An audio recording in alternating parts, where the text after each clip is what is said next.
Aj v tej základnej škole v Bratislave sa žiaci učia vyhrávať aj prehrávať, konkrétne v šachu. Slovenský šachový zväz by chcel túto kráľovskú hru dostať aj do ďalších 100 základných škôl na Slovensku. Problémom je ale nájsť učiteľov, ktorí by boli ochotní naučiť sa pravidlá šachu. Títo žiaci druhého ročníka sa dvakrát do týždňa učia hrať šach. Skúste porozmýšľať takto bez tých magnetiek, ktoré sú hre má.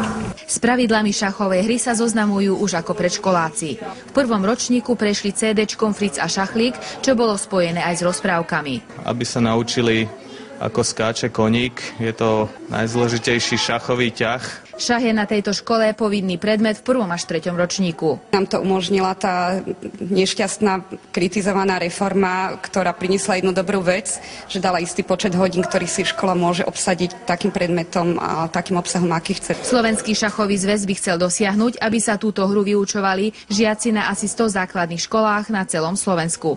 Problém však majú s pedagógmi. Cesta do viacerých škôl je, že budeme vzdelávať učiteľov, lebo je to jednoduchšie ako vzdelávať šachistov na učiteľov. Ja som sa učila vlastne od malička hrať šach s tatinom, takže on ma trošku na to nejak namotivoval. 6-ročný Jakub Šošovička sa šachu venuje od útleho veku. Stal sa už aj majstrom Slovenska vo svojej vekovej kategórii. Ja hrám šachy od 3 a 3/4 roka.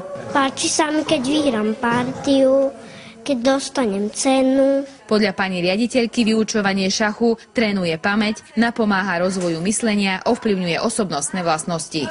Vytrvalosť, ďalej plánovanie, rozhodovanie, dodržiavanie pravidiel, naučiť sa prehrávať, ale naučiť sa aj vyhrávať. Od najmladších šachistov Ruslana Kurilcová, televízia JOJ.